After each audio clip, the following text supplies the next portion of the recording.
Stop playing with your money because being broke is expensive. The money won't fix itself, so stop playing with your money. Fix your habits, fix your future, fix your finances. From paycheck to purpose, stop playing with your money. The goal still remains the same. Leaving a legacy, leaving something behind. So what are you leaving behind? A bill? If they can feed you, they can starve you. Have an additional stream of income. It is so important. Hello, I'm Latasha Cannon of Best Practice Financial Solutions. And today joining me is Latasha Ashley, the 2026 winner of the Speakers Bootcamp for Nové. How about that? Thank you so much. Latasha Ashley here, pretty paid and debt free, as well as Vault and Vision Financial. So let's jump right into it. Where in the hell is your money? Okay, because people are making money and still broke. Making a lot of money, but still broke. So where in the hell is their money actually going?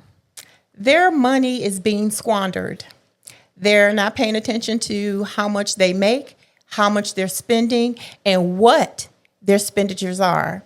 So it's kind of like going in Walmart with a fistful of 50s and coming out with all of this stuff without having a list, without directionalizing money. If you're not telling money where to go and what to do, it's going to be squandered. It is at the brunches. It is in Cabo. It is in Jamaica. It is on flights. It is all over the place, but not where it should be. So I implore you, where do you think their money is, or what is the problem, the reason people are not building wealth? So my concept is that I come into contact with a lot of people that make a lot of money. I just believe they're spending it on things that is temporary, things that will give immediate gratification or satisfaction, but not necessarily planning for those things that they really need to be able to plan for. That's inevitable.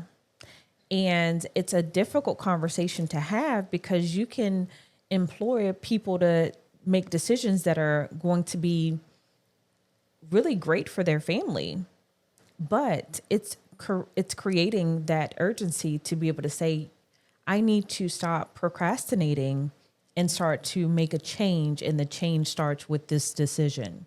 And that's a difficult concept to really create for someone that wants to go to Cancun, Mexico for the summer, or wants to have their children in, Disney World or the Disney cruise or here or there. And I meet people who make really good money, but they are squandering it, and it's unfortunate. And, that's the behavior and that awareness, ignoring those things. People are not born with financial literacy. It is shown to them and it is taught to them. And oftentimes that's not a conversation that people really want to have, or they even know how to have, because in your circle of friends, we don't tell our friends, hey, I got $30 in the bank that's going to have to last me for 2 months. But when they say, hey, let's all go to Greece, now we're activating Klarna. Now we're activating credit cards. That lack of transparency in your circle, because if you're the richest one in your circle, guess what? You need to expand your circle. If you're the brokest one in your circle, are they really your circle if they're not trying to put you on to that financial literacy piece? So awareness and behavior are things, but also what your circle looks like, and being conscious of it. We plan our way into corporate America. We plan our way through education, certifications, courses, and all of these things. We plan our way. We plan our course. Okay, I'm going to get through this course. I'm going to get this job. And then I'm going to get another job making more money. And we fail to plan that exit strategy. The later you fail to plan that exit strategy, it will never look like how you want it to look, because you've not taken the time to plan how you want it to look, to actually visualize what that looks like. In our community, in the underserved community, those conversations don't exist. You might have someone doing well, but they're not giving that information to people in their circle. And I think that is the reason we see the need And we're on tour across the United States having these conversations in community centers and in underserved communities.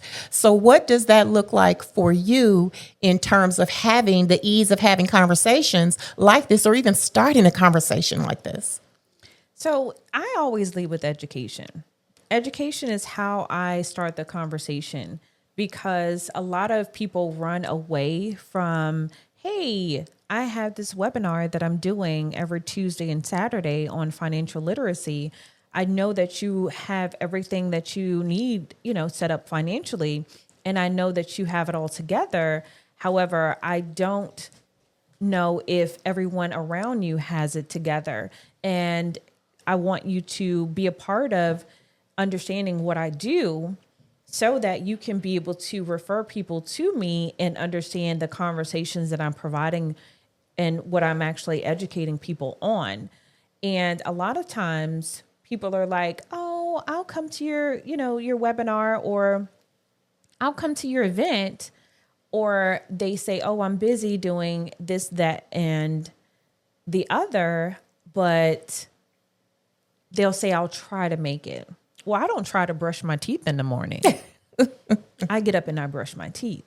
So I don't accept try, because I give them an easy way out. However, I just have to understand that everybody is not on the same level of wanting to learn and educate themselves and the people that are around them. So I offer leading with education, and if they accept it, great. If they don't, that's okay with me, because I know where my finances is going. My money doesn't tell me what I can buy and what I cannot buy, where I can go and where I cannot go, where I can live and where I cannot live, because I'm telling my money what to do and where to go and how to multiply. I love that strong, that really putting it out there and being very candid. After graduating from high school, I was, my mom only had one kid. I was the only child, and there was no scholarship fund for me. There was no money for going to college. So fast forward to now, I put my kids in college, and my grandkids, they will not worry about that, because if my floor is my children and my grandchildren's ceiling, making those decisions on their future starts now, because again, as you've always said, money is like a baby. It needs time to grow. So having these conversations with people, now your child or your grandchild is graduating and there's no money for college. Why? Because you were too busy to get financially literate, to get money savvy. So our conversation and our workshops across the United States are for those people that are ready. Looking at, what that demographic looks like for someone that would benefit from it. What does that look like? Because they actually have to be ready to receive that information. So tell me about what that looks like, the ideal person that the workshops would be great for. The workshops would be great for everyone, young, old, working, not working, going and already being retired, and or really a business owner. Definitely a business owner, to be able to understand that you can be able to reduce your tax liability with certain things certain tools that you can leverage. And I'm glad that we're talking about it, because leverage is everything. Time is being leveraged. Your time is being leveraged when you go to work, because they're paying you the least amount of money to be able to work the most amount of time, so that you can feel that you're financially securing yourself, but you're really living paycheck to paycheck. So let's talk about it. I would have never thought that, I have been in the field, in the medical field, for 34 years, and I just blinked. And last year came the conversation from you about what is my exit strategy? What does that look like? What do I want my legacy to be? What do I want to leave behind? If you had not have had that conversation for me, I would not be where I am now, because it all starts with a plan. What is my exit strategy? what do I want retirement to look like? Because had I had this conversation, I would already be retired, because retirement is not about age. It's about money. And to defer those conversations thinking that retirement has the connotation or the relation to age is inaccurate thinking. It is tied to money. So having these conversations, the younger you are, the better. Now, all I have to do is teach the financial literacy piece to my grandchildren. My children already got it. My grandchildren will have it, so that as they, enter into the workforce, as they go to retire, theirs is already sealed. It's hard to have those conversations when people are not ready, but to reach the people, you have to speak their language. So if you're too busy, when your child or your grandchild asks where their college fund is, you say, I was too busy. I was too busy to take an hour to get some financial literacy information. I was too busy to take an hour to learn how to set up my legacy. I was too busy to put my home in a trust. And now you have to go through probate court. These are tough conversations. And I appreciate you, Miss 2026 Boot Camp Speaker of the Year. I appreciate you being able to have those conversations, because there's a different mindset in every generation. In your 50s, you're thinking about an exit strategy. In your 40s, you're thinking about your legacy and trying to get it. In your 30s, you're thinking about, hey, I'm grown now. What does this look like? So when you're in your 20s, you're just like, hey, the world is mine. I'm going to do everything, So that mindset is different from generation to generation, but the goal still remains the same: leaving a legacy, leaving something behind. That's important. So what are you leaving behind? A bill or progress? Come on now. That was deep. Let's talk about Let's talk about what the bill looks like that you leave behind in this quote unquote legacy. Let's talk about it. The bill would be you having a home and leaving your children the home because they're the beneficiaries.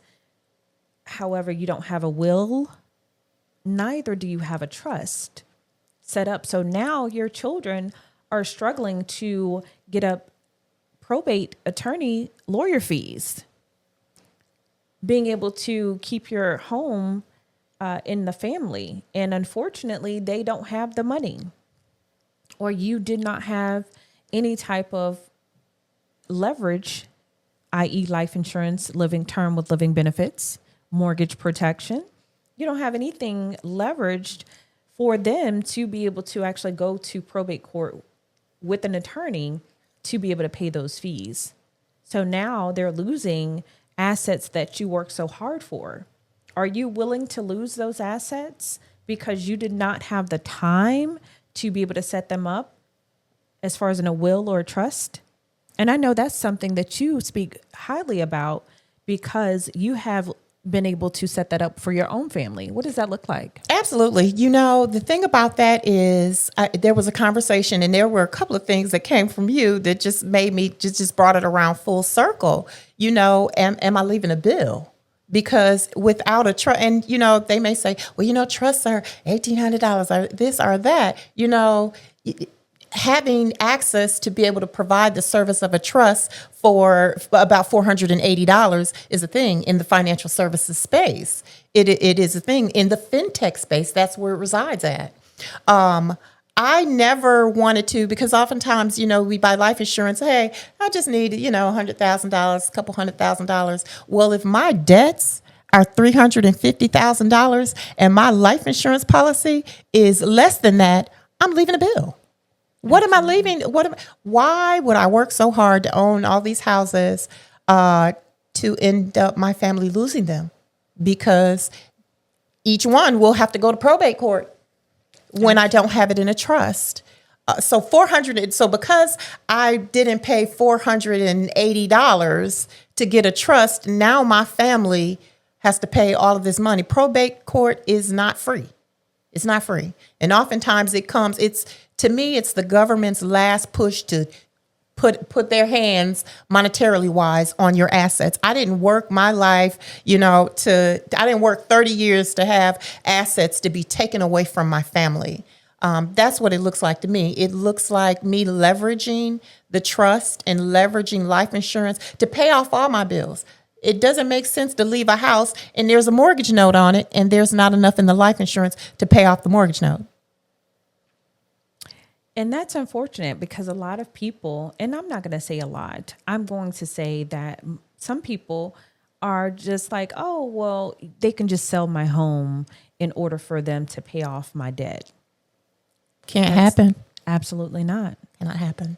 But that's the conversation that some people have. Or they just say, well, they'll figure it out. And that's what keeps us in poverty. So let's talk about it. I know that this is a podcast about stop playing with my money. How bad is it when it comes to people increasing their income, but still they stay in the same financial position? To whom much is given, much is required. Oftentimes, when there's an increase in salary, if you don't directionalize your money, you're going to be buying more things. Life catches up with it. If you don't tell that money where to go, like you said, tell it where to go, then it'll be squandered. So, of course, the instant rewards, I'm going to get a bigger house, I'm going to get a new car and things like that. It gets absorbed into everyday life. Absolutely. I agree. Being that we are on this financial literacy tour, I want to ask you, when it comes to credit, let's talk about credit. And I believe credit is a very good lane to be in, which you are always talking to a lot of clients of yours about credit.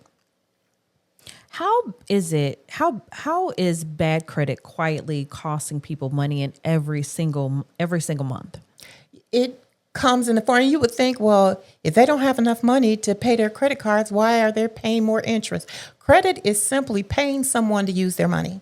So whether it's in the form of a credit card, whether it's in the form of a loan, those kind of things, you're going to pay to use other people's money. And we always talk about, we're using other people's money to do this, to do that. It comes with a price. How does credit affect your everyday life? What you're financing, your car, your home, in the form of interest rates. So those with excellent credit pay a lower interest rate. So they're able to buy more home. They're able to buy more car. They're able to, save more money because they're not spending as much money. Credit matters when it comes down to purchasing life insurance. Credit matters, car insurance. Credit matters in the form of what interest you pay. So just because you get approved for that home because you have a 640, you're going to pay more for that home than someone with a 750, 850 credit score. In all situations. Absolutely. And let's talk about car insurance. Oh my gosh. Credit matters when you're purchasing car insurance. Credit matters when you're putting a deposit, if you have a deposit, on a light bill. So it's so amazing how people are not being able to leverage their credit for things that will be able to give them a return on their dollar, but more so trying to negate or bypass the fact that they have credit issues and they're willing to go and pay 16% interest on a car loan. Okay. That's a difficult conversation to have. You end up suffering because you pay more. So who would want to pay $25,000 for a car and someone else with better credit is paying only $20,000? That $5,000 extra that you're paying can literally set up, you can be an investment into your future to have, over time to have monetary gain. Absolutely. That's definitely, let's talk about accountability. Ooh, that's a good one. Accountability. It lies in your circle. Even having a business bestie such as yourself, holding me accountable. Am I calling? Am I truly trying to help people? Inviting people to financial literacy sessions, keeping those conversations open. Everything starts with a conversation. There's no obligation in a conversation. Absolutely not. So at what point do we stop blaming the system and take control of our money?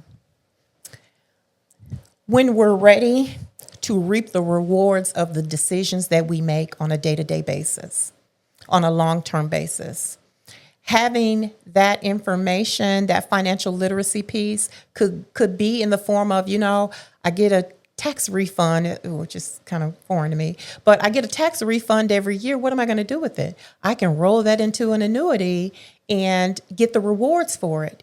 I can pay down some things for cash. I can, pay down my credit. I can work on my credit, buy credit restoration services. So now I can pay lesser for things like those in the 750, 850 credit score do. Amen.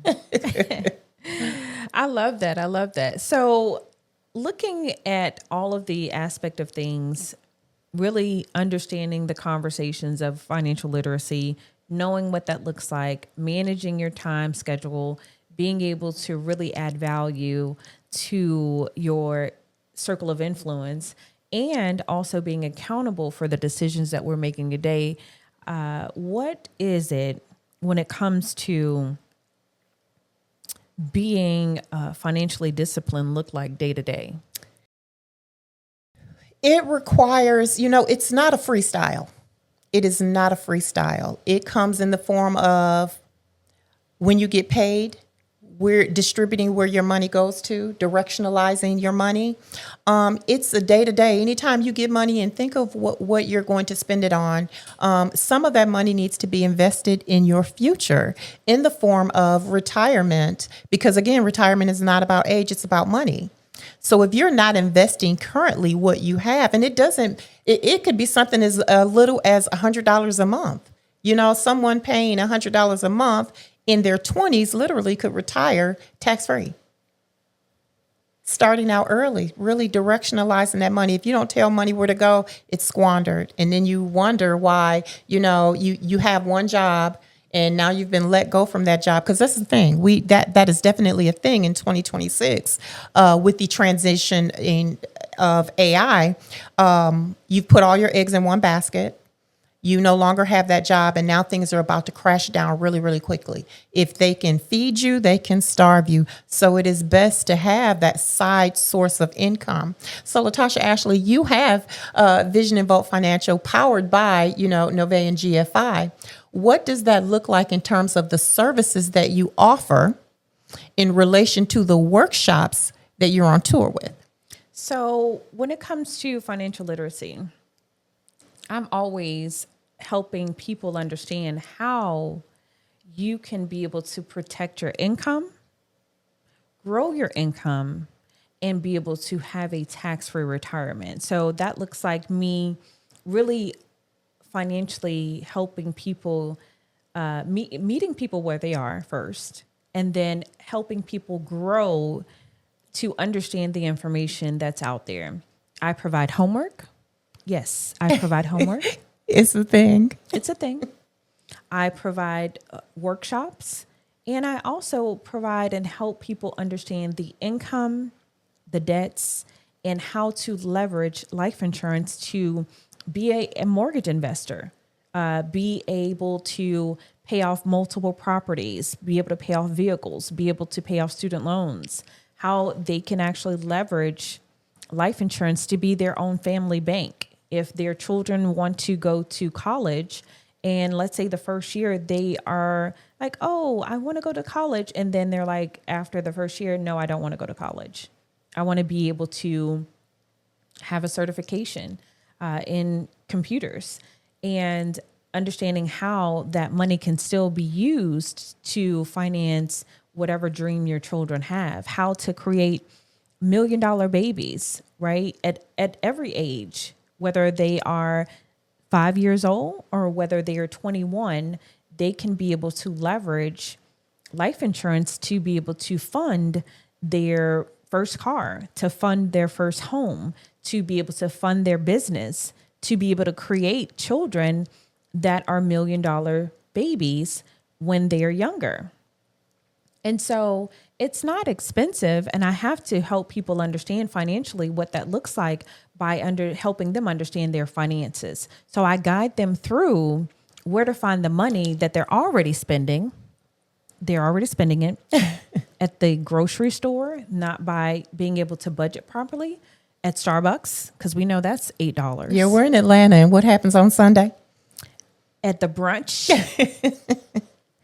having mimosas and having whatever type of, hors d'oeuvres, appetizers that I want, having to be able to redirect that cash flow that they're already spending, that is already exiting their account, to be able to refocus that money into a source that will yield them a return that's way higher than them spending it at the brunch on a Sunday. And you know what? I appreciate you leaning into that, really, that whole debt and credit piece. Let's talk about what that looks like for someone, because someone's suffering in debt silently. There's a stigma of embarrassment and shame if you find yourself in debt, and you can't help someone if they don't want to be helped, or make it comfortable. Show me, or you know what? Go ahead and give me an example of a debt conversation where someone is silently suffering and they were referred to you. What does that conversation look like? Absolutely. So the conversations really depend on the financial status of that particular person. And I will be honest and ask them, are you struggling currently to make the minimum monthly payments? Or is it not a struggle and you're continually making the minimum monthly payments, but you're not seeing your balance decrease at all? So now you're in a struggle to say, oh, I make my monthly payments. I don't have a problem with doing that. The conversation now turns into, well, how long have you been making those payments? Do you see a decrease in your overall balance? And not just a decrease of $200 to $300, a significant decrease, meaning now you're paying $100, $200 over on a $5,000 balance, and it's actually decreasing every month. Or is it remaining the same because the interest is so high, 27, 28, 25, 32% in some situations, to where you're not ever being able to see an end in sight when it comes to you paying off that debt? Or do you have an overage of money? Now it's called smoking out the money, because I smoke it out. Because now you're spending money in other areas, and now we're going to redirect that money from, like I say, you may have a life insurance product, to where now we're able to redirect that into a whole life product, and you're paying your minimum monthly payment still. However, you're also redirecting money into a life insurance whole life product to be able to leverage that to pay off your debt in a shorter period of time. Let's say 8 years. I had a client with 2 mortgages. She had a car loan as well as student loans. Wow. And instead of her paying that off in 42 years, which was her trajectory, she's now paying it off in 8 years. Can you get excited? I am excited, and it's not even my debt, but I appreciate knowing that, because that's the thing. You don't know, and that's the whole benefit of sitting down with a licensed fiduciary, is that our clients become our success stories. It requires ownership. They got to be able to own it. I did this, but, and they may not see it because it comes subtly. These increases come subtly. How does it look? Okay, well, I pay my car note.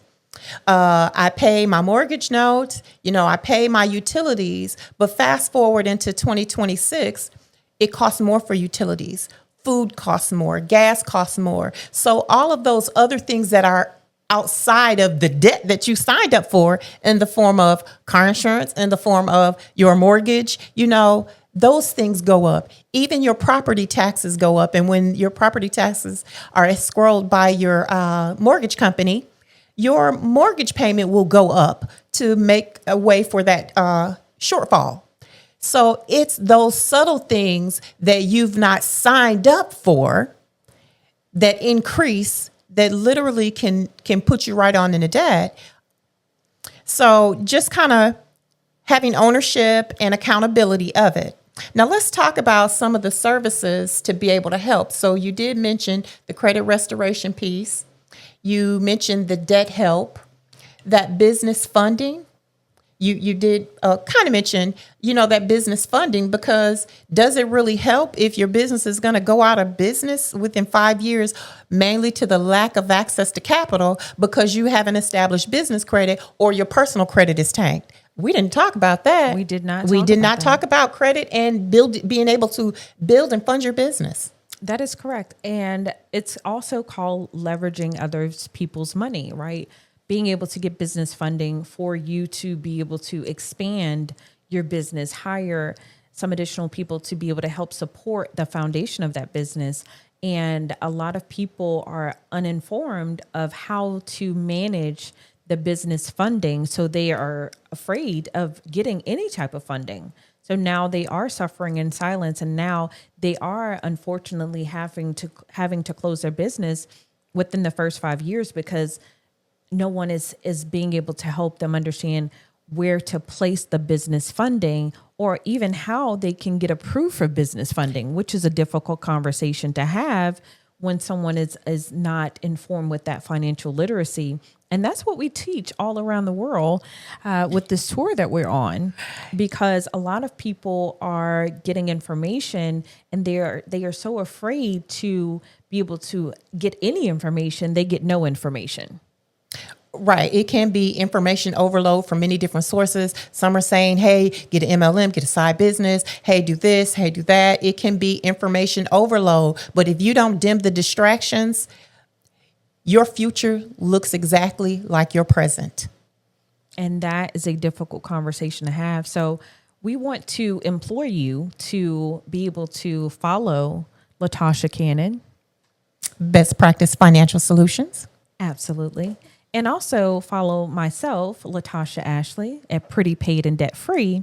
So you can be able to sit down with a licensed financial fiduciary like myself and Latasha Cannon so that you can be able to understand what services you need, how to be able to manage what you have, how to be able to increase your income, and what things you need in order to be able to put in place so that you can leverage. So I want you to